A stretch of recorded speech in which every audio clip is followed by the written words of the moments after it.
राधे राधे दोस्तों, आज सभी भक्तों को बसंत पंचमी की बहुत बहुत शुभकामनाएं। हिंदू धर्म में बसंत पंचमी के दिन सरस्वती माता की पूजा की प्रथा सदियों से चली आ रही है। मान्यता है कि दृष्टि निर्माण के समय देवी सरस्वती बसंत पंचमी के दिन ही प्रकट हुई थी। इस दिन देवी सरस्वती की आराधना करने से ज्ञान, विवेक, बुद्धि, कला और विद्या की प्राप्ति होती है।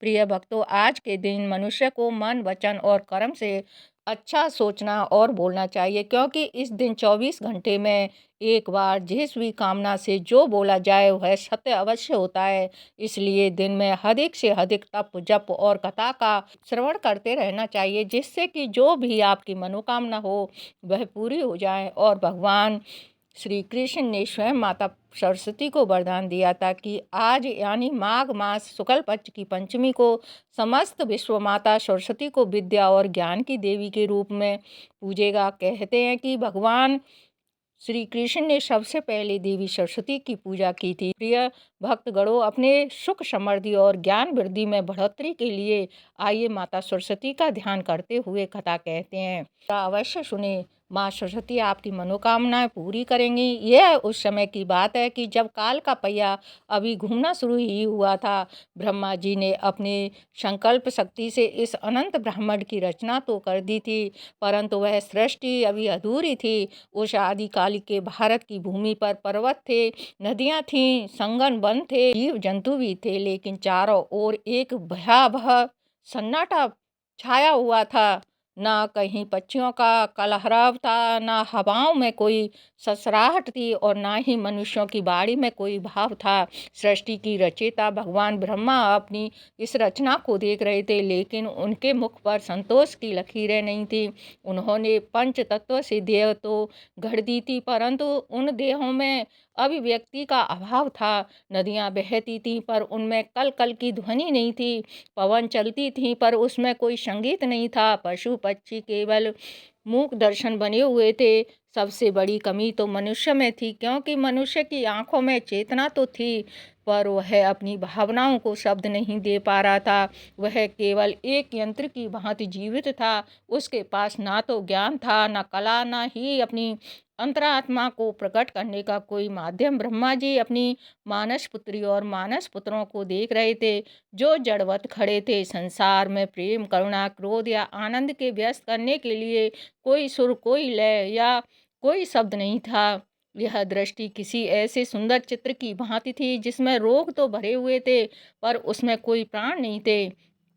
ब्रह्मा जी को लगने लगा कि यदि संसार किसी प्रकार में मूक और नीरस बना रहा है, तो उनके सर्जन का उद्देश्य ही विकल्प हो जाएगा। ज्ञान के बिना यह जीवन केवल मिट्टी का डेला बनकर रह जाएगा। एक दिन जब संध्या की लालिमा आकाश में बिखर रही थी, ब्रह्मा जी अपनी ध्यान मुद्रा से उठे और उन्होंने अपनी रचना का लोकन किया। उन्होंने देखा कि पूरा ब्रह्मांड एक गहन अधिकारी कर्मीय चुप्पी में डूबा हुआ है। इस सन्नाटे ने उसके हृदय को व्यक्त कर दिया। वे सोचने लगे, क्या मेरी यह सृष्टि सदा ऐसी ही मौन रहेगी? क्या प्राणियों के भीतर कभी बोध का उदय नहीं होगा? बिना वाणी के यह संसार केवल एक शून्य है। अपनी इस व्याकुलता को लेकर ब्रह्मा जी बैकुंठ लोक पहुँचे, जहाँ भगवान विष्णु क्षीर सागर में शेषनाग की शैया पर विराजमान थे। वहाँ ब्रह्मा जी ने कर बुद्ध होकर प्रार्थना की, हे प्रभु, मैंने सृष्टि की रचना तो कर दी, लेकिन यह संसार धीरज और मौन है। यहाँ ना तो चेतना का प्रकाश है और ना ही ज्ञान की गंगा। बिना वाणी के सब कुछ मित्र प्राय ज्ञान पड़ता है। कृपा कर इस जड़ता को दूर करो, इस जड़ को दूर करो। भगवान विष्णु मंद मंद मुस्काने के साथ ब्रह्मा जी की ओर देखा और बोले, हे ब्राह्मण, आपकी रचना में शक्ति है, पर उसमें सौंदर्य और विवेक का अभाव है। जड़ को चेतन करने के लिए शक्ति के साथ विद्या का संगम आवश्यक है। इस मौन को तोड़ने के लिए आपको स्वरूप का आवाहन करना होगा, जो स्वयं शब्द ब्रह्मा है। वह देवी जो संगीत, ज्ञान और बुद्धि की अधिकारी है, उन्हीं के प्रचंड के बिना यह संसार अंधकार में ही रहेगा। भगवान विष्णु के निर्देश अनुसार ब्रह्मा जी वापस ब्रह्मलोक आए। उन्होंने अपने कमंडल से पवित्र जल हाथ में लिया और आदि शक्ति का ध्यान करना प्रारंभ कर दिया।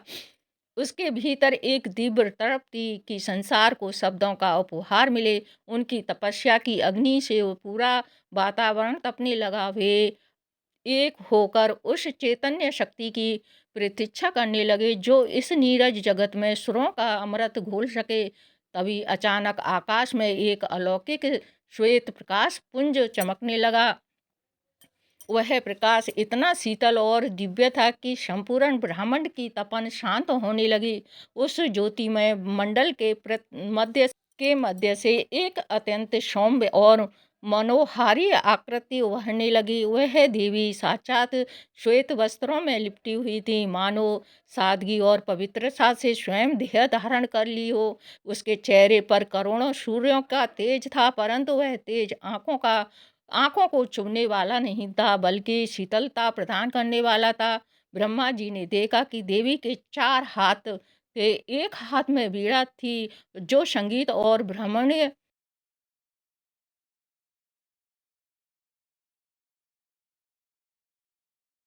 तपन का प्रतीक थी। दूसरे हाथ में पुस्तक थी जो समस्त शास्त्रों और बोध का सार थी। तीसरे हाथ में माला थी जो सतत साधना और मंत्र शक्ति का प्रतिनिधित्व कर रही थी। और चौथे हाथ में वरद मुद्रा था जो समस्त जगत में अभय दान और ज्ञान का आशीर्वाद दे रहा था। जैसे ही देवी ने अपने चरण इस धरती पर रखे, प्रकृति में एक विचित्र हलचल होने लगी। अभी तक जो वायु रुकी हुई थी वह मंद मंद बहने लगी। जो फूल मुस्कुराए हुए थे वे खिलने की प्रतीक्षा करने लगे। यह बसंत ऋतु के आगमन का वह पहला क्षण था जिसने भविष्य के उल्लास की नींव रखी। ब्रह्मा जी समझ गए कि उनकी प्रार्थना सुन ली है और सब इस शून्य में शब्दों का संचार होने वाला है। किंतु अभी बीड़ा के तारों को छेड़ा जाना शेष था। अभी वह दिव्य नाद गूंजने बाकी था जो संसार की जड़ता को सदा सदा के लिए समाप्त कर देता है। देवी सरस्वती ने अपनी बीड़ा को संभालना और ब्रह्मा जी की ओर देखा, मानो उनसे आज्ञा मांग रही हो कि वे इस मौन को अपनी झंकार से तोड़ दें। ब्रह्मा जी के नेत्र श्रद्धा और विस्मय से भरे हुए थे। उनके सम्मुख साक्षात ज्ञान की देवी माँ सरस्वती खड़ी थी। संपूर्ण वातावरण में एक अलौकिक सुगंध व्याप्त हो गई थी, किंतु अभी भी वह मौन कायम था जिसे तोड़ने के लिए देवी का चंट हुआ था। ब्रह्मा जी ने विनती भाव से देवी की वंदना की और उनसे निवेदन किया, हे देवी, यह समस्त चराचर जगत आपकी प्रतीक्षा में है। इस जड़ता को अपनी बीड़ा का वरदान दीजिए ताकि वह संसार चेतना के प्रकाश से सरस्वती ने मंद मुस्कान के साथ अपने दोनों हाथ से उस दिव्य बीड़ा को उठाया। वह बीड़ा कोई साधारण यंत्र नहीं थी, बल्कि उसमें समस्त ब्रह्मांड की ही ध्वनियाँ और समस्त सुर समाहित थे। जैसे ही देवी की उंगलियां ने बीड़ा के तारों को स्पर्श किया, एक ऐसी झंकार उत्पन्न हुई जिसने दिगंत को गूंजमान कर दिया। वह प्रथम ध्वनि ओम की थी। शब्द ब्रह्मा नींद से जगा दिया। आकाश में गड़बड़ाहट हुई, वायु में संगीत का संचार हुआ, जल में कल कल की मधुर ध्वनि उत्पन्न हुई। जो मनुष्य अब तक केवल इशारों में बात करते थे उनके कंठ खुल गए, उनके मुख से सार्थक शब्द निकलने लगे। माँ सरस्वती की बीड़ा से जो प्रथम 7 स्वर निकले वे सारे गा मा पा धानी के रूप में संगीत की आधारशिला बने। इस अलौकिक परिवर्तन का प्रभाव केवल एक मनुष्य पर ही नहीं बल्कि पूरी प्रकृति पर पड़ा। जैसे ही बीड़ा का स्वर्ग वनों से होकर गुजरा, पक्षियों के कंठ से सुंदर कलरव फूट पड़ा। कोयल ने अपनी पंचम स्वर में कूकना प्रारंभ किया और पपीहे ने अपनी मधुर तान छेड़ी। नदियां जो अब तक मौन होकर बह रही थीं, लहरों के संगीत के साथ नृत्य करने लगीं। चारों ओर एक ऐसा उत्सव शुरू हो गया, मानो पूरी दृष्टि किसी महान उत्सव की तैयारी कर रही हो। माँ सरस्वती के प्रचंड का वह दिन माघ मास के शुक्ल पक्ष की पंचमी का था। जैसे ही देवी ने पृथ्वी पर अपने चरण रखे, सूर्य की किरणें ने अपनी को घूमना शुरू किया। उस समय प्रकृति में एक अद्भुत परिवर्तन आया। देवी सरस्वती को प्रकाश और ज्ञान की भी माना जाता है और सौर मंडल में सूर्य के प्रकाश का स्रोत उस दिन सूर्य की सुनहरी किरणों जब धरती पर पड़ी तो मानो पूरी धरती ने पीले वस्त्र धारण कर लिए हों। खेतों में सरसों के फूल खिलने लगे जो पीले रंग के चादर की तरह दिखाई दे रहे थे। यह पीला रंग सादगी, शुद्धता और मानसिक स्फुटता का प्रतीक है। पीला रंग बसंत का संदेह भाग बना। इस रंग में वह ऊष्मा थी जो शीत ऋतु की जड़ता को समाप्त कर रही थी और वह तेज था जो ज्ञान की अग्नि को दर्शाता था। प्रकृति ने अपने इस नए स्वरूप से माँ सरस्वती का स्वागत किया। वृक्षों पर नए पल्लव आने लगे और चारों ओर बसंत की बहार चलने लगी। ब्रह्मा जी यह सब देखकर अत्यंत हर्षित हुए। उन्होंने देखा कि उनकी दृष्टि अब पूर्ण हो गई है। अब मनुष्य केवल जीवित नहीं था बल्कि वह विचार कर सकता था। वह अपनी पीड़ा और आनंद को गीतों में ढाल सकता था। माँ सरस्वती ने ब्रह्मा जी को 4 वेदों का ज्ञान प्रदान किया जो उनकी पुस्तक में सुरक्षित थे। उन्होंने सिखाया कि ज्ञान ही वह एकमात्र प्रकाश है। जो सरस्वती ने मुस्कुराते हुए ब्रह्मा जी से कहा, पितामह, आज से मेरा यह प्रचंड दिवस बसंत पंचमी के नाम से माना जाएगा। आज से ही इस धारा पर ऋतुराज बसंत का साम्राज्य स्थापित होगा। जो भी व्यक्ति आज के दिन मेरी और ज्ञान की साधना करेगा उसकी वृद्धि प्रखर रहेगी और उसे मोक्ष का मार्ग प्राप्त होगा। इसी समय ब्रह्मा जी ने देवी सरस्वती को बाग देवी, शारदा, भारती और वीणा वादनी जैसे नामों से संबोधित किया। उन्होंने घोषणा की कि आज से हर वर्ष इस दिन को विद्या, कला और संगीत के उत्सव के रूप में मनाया जाएगा। समस्त ऋषि मुनि और देवता आकाश से पुष्प वर्षा करने लगे। गंधर्वों ने गायन शुरू किया और अप्सराओं ने नृत्य दृष्टि की। वह नीरसता जिसने ब्रह्मा जी को व्याकुल कर दिया था अब एक जीवंत कलाकृति में बदल चुकी थी। वाणी की देवी के आगमन ने मनुष्य को पशुओं से ऊपर उठाकर उसे दृष्टा बना दिया था। अब मनुष्य के पास अपनी संस्कृति रचने की शक्ति थी। वह अपनी बुद्धि से यंत्र बना सकता था, अपनी कल्पना से कविता लिख सकता था और अपने सुरों से ईश्वर को पुकार सकता था। लेकिन यह तो केवल आरंभ था। इस ज्ञान की परंपरा को निरंतर बनाए रखने के लिए देवी सरस्वती ने कुछ विशेष नियम और प्रतीक निश्चित किए। इनका संबंध सीधे हमारे जीवन और बसंत के उल्लास से जुड़ा है। उन्होंने बताया कि जैसे ज्ञान प्राप्त करने के लिए विनम्रता आवश्यक है और क्यों बसंत का समय साधना के लिए सर्वश्रेष्ठ है। माँ सरस्वती के आगमन के साथ ही संपूर्ण दृष्टि का कायाकल्प हो गया। वह जो सन्नाटा था वह सब समाप्त स्वरों की लहरों में सप्त स्वरों की लहरों में बदल चुका था।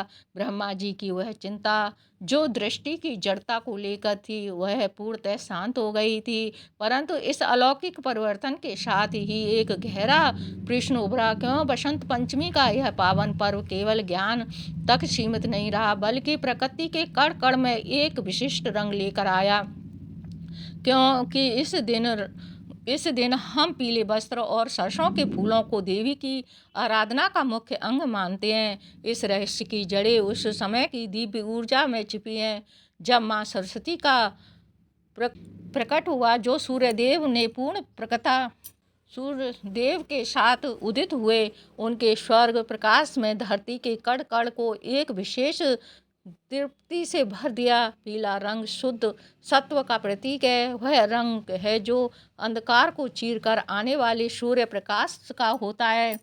ज्ञान भी तो ठीक वैसा ही है। वह हमारे भीतर के अज्ञान रूपी अंधकार को मिटाकर आत्मा को प्रकाशित कर देता है। इसलिए माँ सरस्वती की कृपा को आत्मसात करने के लिए भक्तों ने पीले रंग को अपना माध्यम बनाया। उस आदि बसंत में भारत की धरती पर सरसों की लहलाते खेत साक्षात स्वर्ग की भांति चमकने लगे, सोने की भांति चमकने लगे।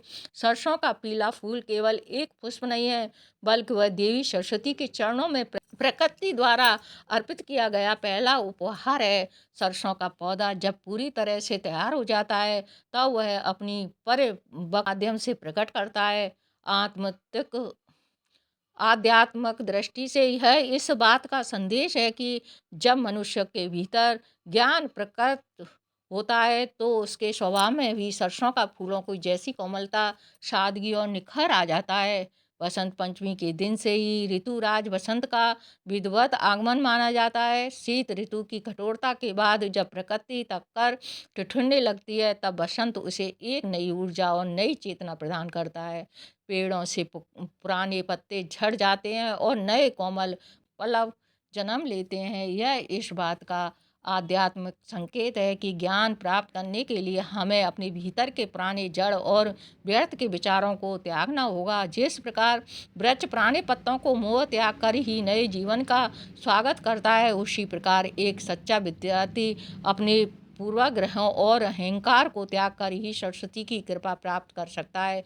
इसी दिन से विद्यारंभ संस्कार या अक्षर अभ्यास की महान परंपरा का सूत्रपात हुआ। प्राचीन भारत के गुरुकुलों में नन्हे बालकों को इसी दिन पहली बार पट्टी और कमल पकड़ाई जाती थी। माना जाता है कि बसंत पंचमी के दिन माँ सरस्वती स्वयं अपनी अदृश्य उंगलियों से बालक की पर ओम अंकित करती है, जिससे उनकी वाणी में पवित्रता और बुद्धि से कुशलता होती है। पीला रंग एकाग्रता बढ़ाने वाला माना गया है। विद्यार्थी जब पीले वस्त्र पहनकर माँ की वंदना करते हैं, जो उनका मन शांत और ध्यानपूर्वक होता है, जो विद्या ग्रहण करने की पहली अनिवार्य शर्त है। बसंत पंचमी केवल एक धार्मिक अनुष्ठान नहीं, बल्कि भारत की सांस्कृतिक चेतना का एक जीवंत उत्सव मनाई गई है। उत्तर में हिमालय की तरह से लेकर दक्षिण के सागर तट तक खेतों में फैली पीली चादर माँ के स्वागत का बिछौना बन गई है। लोग इस दिन पीले पकवान बनाते हैं, केसर युक्त मीठे चावल का भोग लगाते हैं और एक दूसरे को बसंत की बधाई देते हैं। यह उत्सव हमें सिखाता है कि उत्सव का असली आनंद त्याग और साधना में है। देवी सरस्वती का श्वेत स्वरूप शांति और पवित्रता का प्रतीक है, जबकि बसंत का पीला रंग सक्रियता और उत्साह का इन दिनों का मिलन की संपूर्ण जीवन है। बिना ज्ञान के उत्साह उन्माद बन जाता है, जो बिना उत्साह के ज्ञान केवल जड़ सूचना बनकर रह जाता है। माँ सरस्वती ने इस दिन हमें यही संतुलन सिखाया। उन्होंने सिखाया कि कैसे संगीत के माध्यम से अपनी भावनाओं बीड़ा से निकली हर तरंग दृष्टि के एक एक तत्व की पावन दिन ज्ञान, कला और प्रेम का महाकुंभ बन गया। प्राचीन काल से लेकर आज तक जब भी बसंत की बहार चलती है और सरसों के खेत पीले रंगों से झूम उठते हैं, तो भक्त हृदय सहज ही माँ के चरणों में झुक जाता है। यह पर्व हमें याद दिलाता है कि भले ही बाहर ऋतु बदल रही हो, लेकिन हमारे भीतर की चेतना में भी नवनीरता का संचार होना चाहिए। जो श्वेत कमल पर विराजमान है, इनकी ब्रह्मा, विष्णु और महेश आदि देवताओं द्वारा सदा स्तुति की जाती है। हे भगवती सरस्वती, मेरी रक्षा करें और मेरी बुद्धि की जड़ता को पूर्णतः समाप्त कर दें। इस प्रकार बसंत पंचमी की यह दिव्य कथा हमें अंधकार से प्रकाश की ओर, जड़ता से चेतना की ओर और अज्ञान से परम ज्ञान की ओर ले जाने का मार्ग बनाती है। माँ सरस्वती की कृपा हम सभी पर बनी रहे और हमारा जीवन ज्ञान से सुगंधित पुष्पों से सदैव महकता रहे। आशा है कि यह कथा आपको पसंद आई होगी, तो लाइक ज़रूर करना और वीडियो को सब्सक्राइब करना। धन्यवाद।